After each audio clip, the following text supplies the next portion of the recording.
Last storyteller, he is a World War II veteran born in Chicago and now living in an Elmhurst retirement community with his wife. They have 3 sons and 4 grandchildren. He holds degrees in electrical engineering and mathematics from the Illinois Institute of Technology. He worked for the International Harvester and Borg-Warner corporations, mostly as an industrial engineer, a so-called efficiency expert, an idea which always caused his wife to laugh.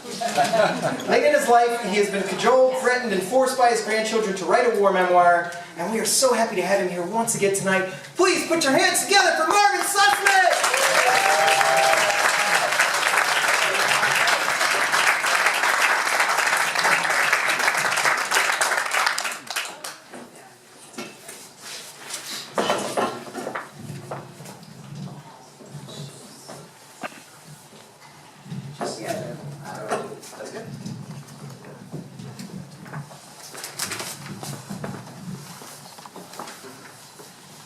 Zuerst muss ich mich entschuldigen, weil Scott mir hat hier einen Teleprompter versprochen hat und es ist nicht rechtzeitig angekommen. Und jetzt muss ich meine Geschichte von dieser Kopie lesen, das nicht so dramatisch ist, wie ich es gerne hätte.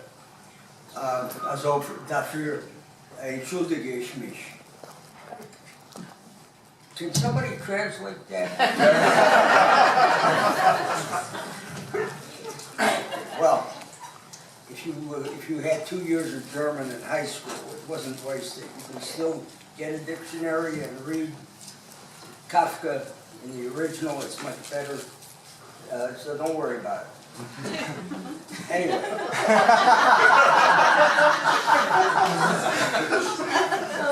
So why did I know German well enough to translate? Well, what I said, yeah, to let me translate.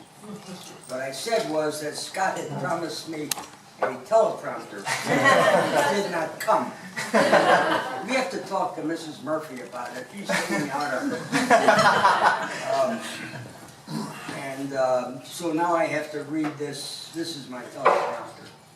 So I'm sorry about that. I wish I could be an actor like the people we heard tonight. They were wonderful.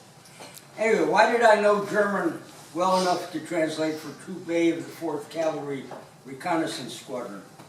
Well, why not? It was usual with immigrant parents speaking Yiddish or German dialect, especially during weekends when we dined with relatives. Add to that 2 years of German language study at Chicago's John Marshall High School, and anticipating a probable need for after war was declared, I had 30 months to cram for, before D-Day. And best of all, during 75 weeks of training, I had possibly 25 discussions in German with my platoon sergeant, John Unken, whose family immigrated from Germany shortly after World War I. Although friendship between a private and an uncommissioned officer was taboo, a conversation on the sly was okay with John because he wanted to continue speaking German.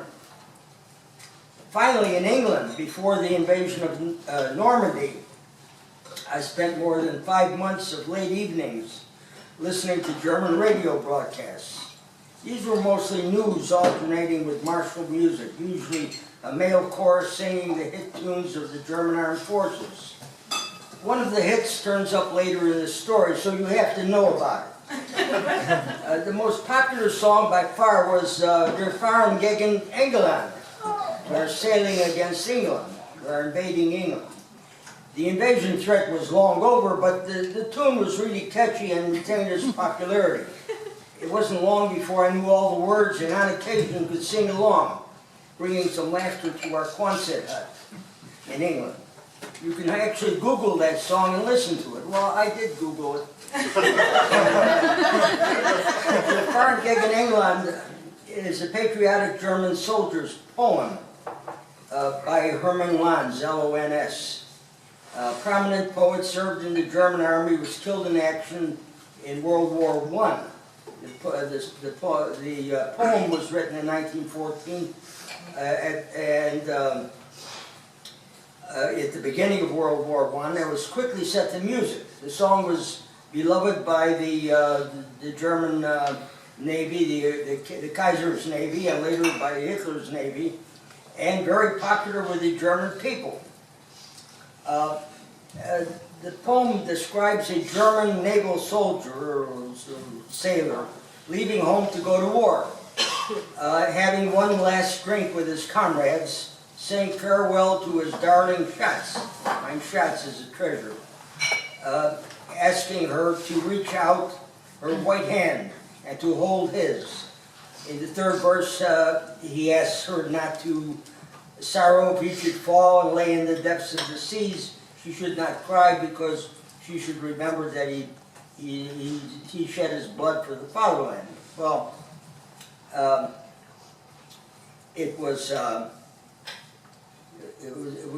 me describe the situation there.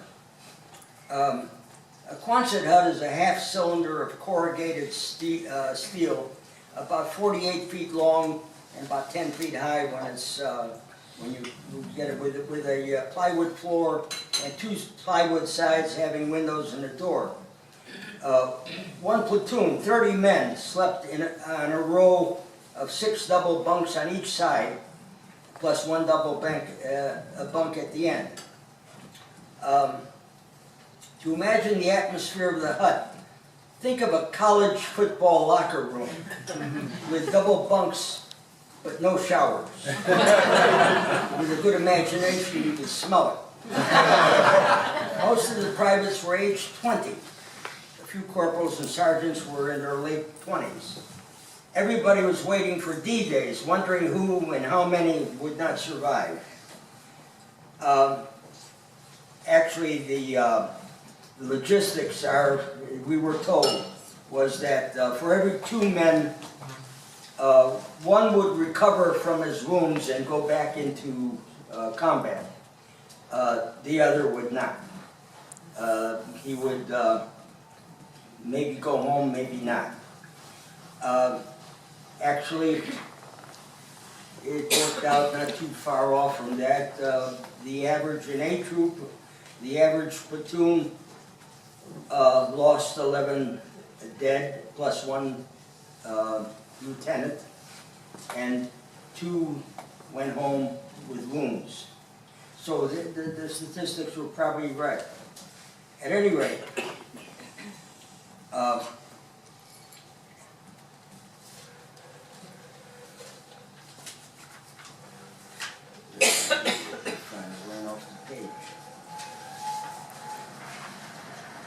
to that atmosphere, add weak beer, a checkerboard, dice, a deck of cards, and a radio.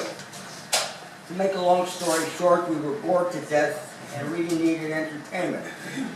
So I want to tell you about the radio.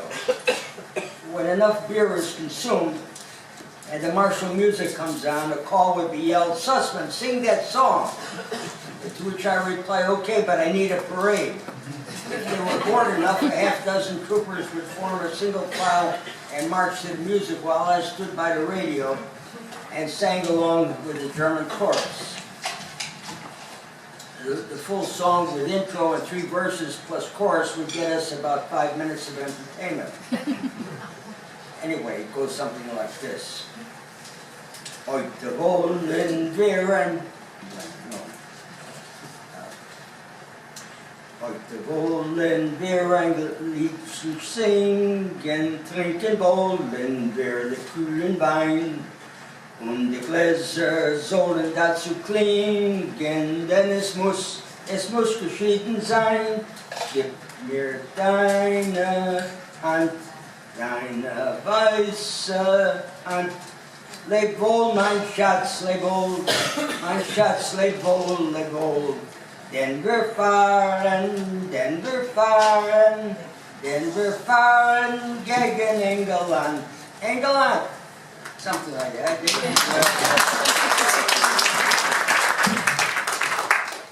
Anyway, the full song with intro and 3 verses plus chorus would give us about 5 minutes of entertainment. The point is that you should go away with is that every German with a radio knew that song. So everybody knew that song. That's the important thing. So my knowledge of German and French, which I had learned in England over several months, was well appreciated by the A Troop command. It also helped me personally. Out of the 140 men in A Troop, over 80% had a rural background and had at least done a lot of farm work. They were skilled in many areas beside agriculture. They knew auto mechanics and construction, with carpentry, cement, electricity, and so forth. I, on the other hand, had lived only in rented flats. I was not allowed to use tools to fix anything. We had no automobile. Sergeant McDermott pronounced me as useless as nipples on a bull. All I knew was how to read and write. And I got good grades in geometry. And I memorized a lot of poetry. I even performed the part of Mark Antony in Shakespeare's Julius Caesar. Now, it is true that I had 4 years of ROTC in high school, and even a Best Cadet Medal pinned on me by Colonel Robert McCormick, the owner of the Chicago Tribune. But other than a lot of target practice in the shooting gallery, that was not much more than a preview of the Army's basic training. But when Captain Fox found that I could translate German and French, that changed everything for me. Well, the much-promised D-Day, June 6th, 1944, arrived, and our squadron sailed against Hitler. The cavalry squadron consists of 3 line troops and a headquarters troop. Now, B Troop landed on Utah Beach shortly after H hour, 6 a.m., and hooked up with the paratroopers. But 2 hours before that, C Troop and A Troop landed on opposite sides of Ile Saint-Marcouf, a small fortified island sitting about 7 kilometers off Utah Beach. Taken over by the Germans after the French collapse, the fort's naval guns could have been a serious threat to the invasion. Intelligence said that the fort was not manned, but it still had to be secured in case the intelligence was wrong. My sergeant, Harvey Olson, and my corporal, Thomas Killorn, were the first American soldiers to land on a French beach, rowing ashore in darkness on an inflated raft with only a flashlight to guide the landing craft. You can Google Harvey Olson and D-Day and find the whole story. No, the fort was not manned, but the island had landmines, and each troop lost 1 dead and several wounded. A Troop lost Johnny Unken, my sergeant and German teacher, the first American to die on a French beach, and the best soldier in A Troop. We all mourned John. Our morale was stricken. If he could die that easily, what chance did the rest of us have? We spent the day huddled near the shore, watching the parade of landing craft heading toward the beaches, regretting the lack of cameras to record the scene. We were too far away to see the beaches, but the sounds and flashes from shore, naval gunfire, and airplanes were vivid enough. Eventually, we were picked up and moved to a thoroughly secured Utah Beach. We had no vehicles and only rifles and hand grenades. If the island's fort had been manned by the enemy, far more potent forces would have made the assault. Since we were not fully equipped for combat, our first mission was to guard 7th Corps headquarters, so we pulled a lot of KP, messenger, and guard duty. About D+10 mid-June, our vehicles, heavy arms, and equipment arrived from England, and our war really began.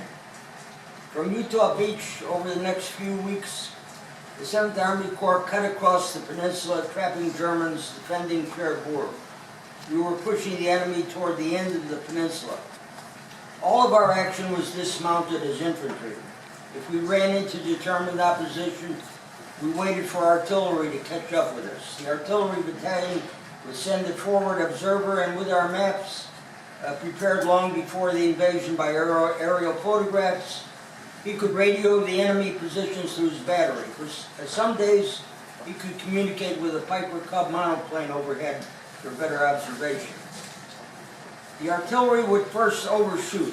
The range was gradually reduced until the guns were zeroed in on the target. Then the battery fired for effect with shells that were fused with proximity sensors, a very recent invention.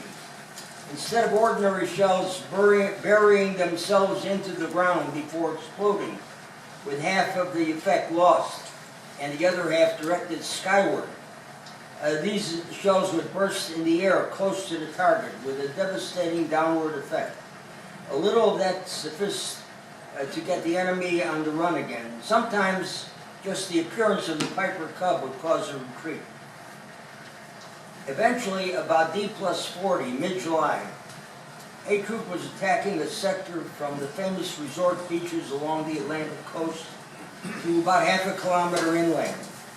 The Germans, cut off from supplies, running out of food and ammunition, started to surrender. First came an individual or two, maybe deserters, waving a white handkerchief. My interrogation was brief. The only information of value was how short they were of food and ammo.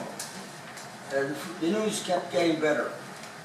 Over somewhat hilly ground, we began to move more rapidly as they fell back.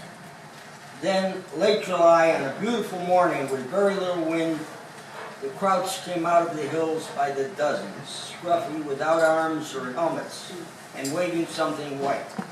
We watched in amazement. There's more than 100 of them, probably the remains of an infantry battalion, settled down silently, timidly, in a pasture, waiting for us to make our wishes known.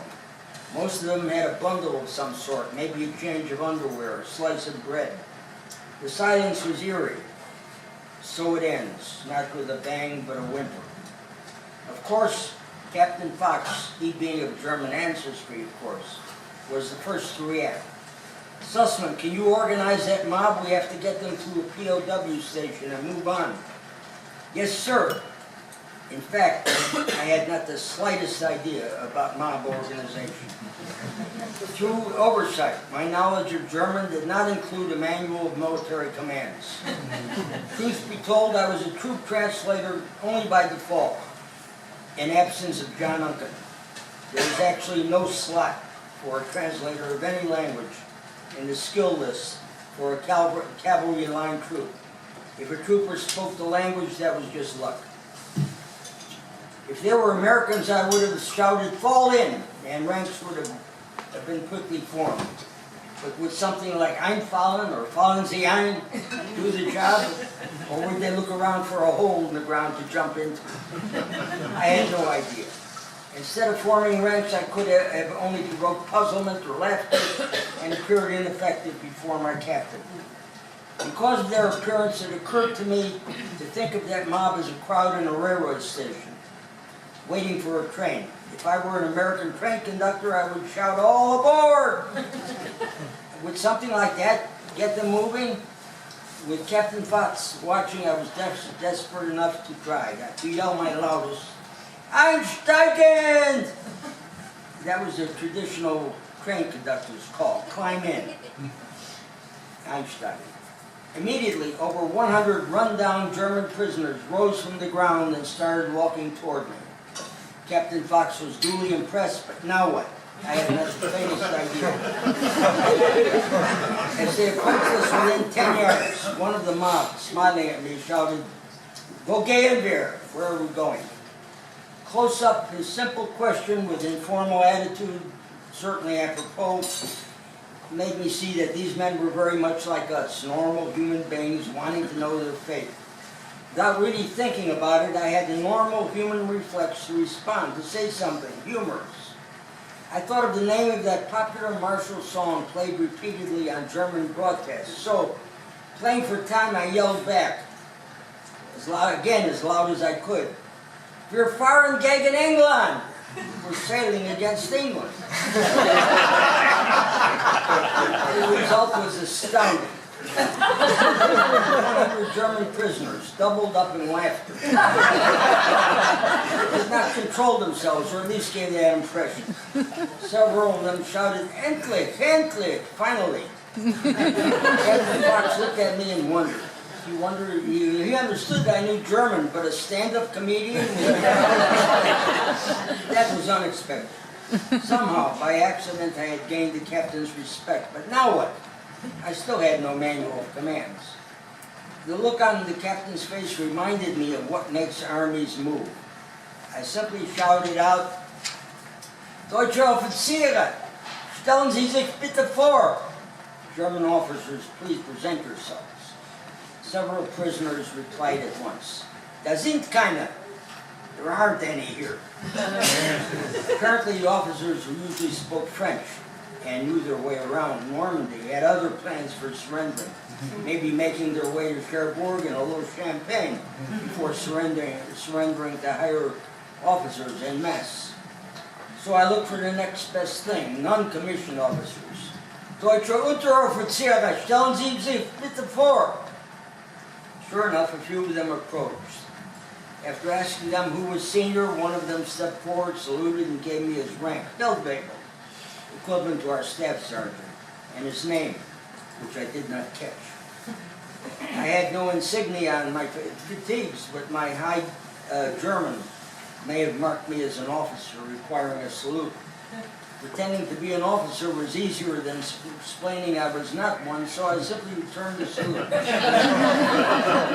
now had a diplomatic relationship and the war could proceed. There was no need for interrogation. All the information was in their faces. I explained to the Feldwebel that we had to proceed to a POW collection point about a kilometer to our rear, that his men were still in danger from snipers in the French underground, and that we would protect them. I didn't know how much danger there was, but a little fear could inspire cooperation. The Feldwebel had only one question. Sind Sie Deutscher? Are you German? I replied, Nein danke, Jude. No thanks, Jewish. I did not really answer his question, since I could be a German American and a Jew, all three, like Henry Kissinger. I could simply have said Amerikaner, but I wanted to see his reaction. He smiled and hesitated a few seconds. He seemed to have an urge to say something, but it passed. He turned about and shouted the appropriate commands. 4 ranks were quickly formed. After instilling the necessary amount of fear in his men, we could move out. With 6 of us armed, 3 in front, 3 behind, the column set off, walking at ease to the POW collection point. There was no incident before arrival, but for a half hour I walked with the largest group of the enemy I had seen until then. Looking at their faces, my first and lasting thought was that they were exactly like us in every respect, tired, dirty, and worried about the future.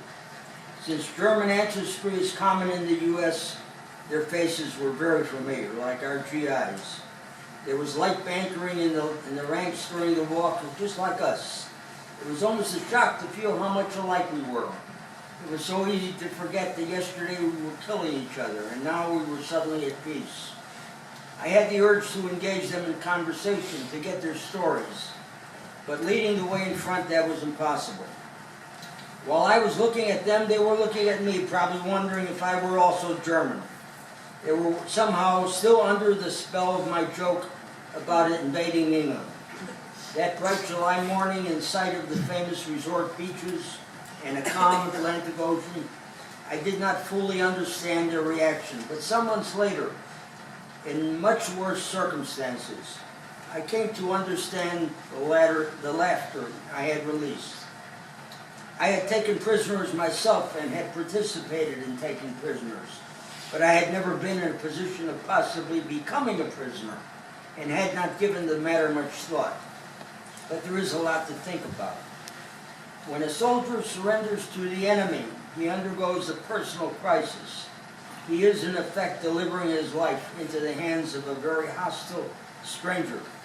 The new commander of his fate has an unknown attitude and intention toward his prisoner. He may want revenge for the very recent death of a best friend, perhaps a death under circumstances that were cruel and possibly illegal.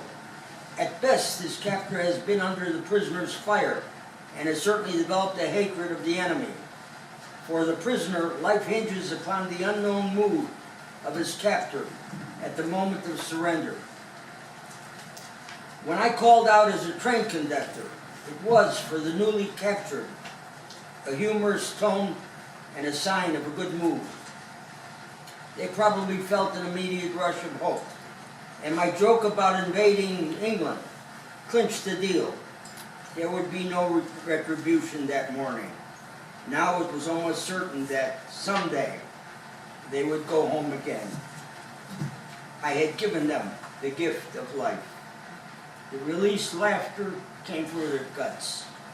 My understanding of the reaction came from a different kind of experience at a later event. But that's another story. Just before arriving at the collection point, the Feldwebel halted the column and brought his men to attention before moving ahead. It made everything easier at the POW collection point. We were received by a sergeant who admired the discipline.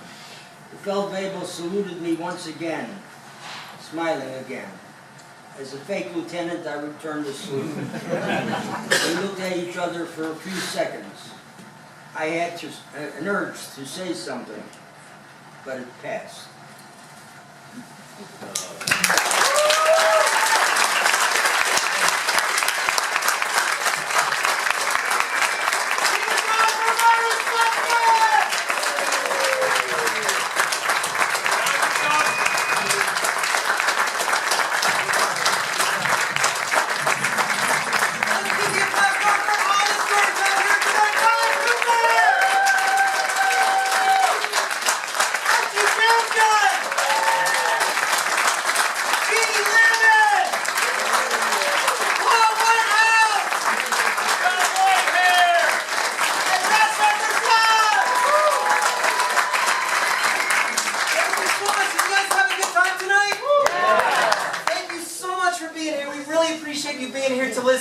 You guys make this possible. I say this every month. When they talk about the storytelling community in Chicago, like, oh, the storytelling thing that's happening, people come together, they're not talking about the people putting on shows or hosting or anything else. They're talking about you. Because without you, this doesn't happen. I also like to say every month, without an audience, storytelling is extremely weird. So thanks again for making it not weird tonight. We really appreciate you being here. Please take care of your bar staff.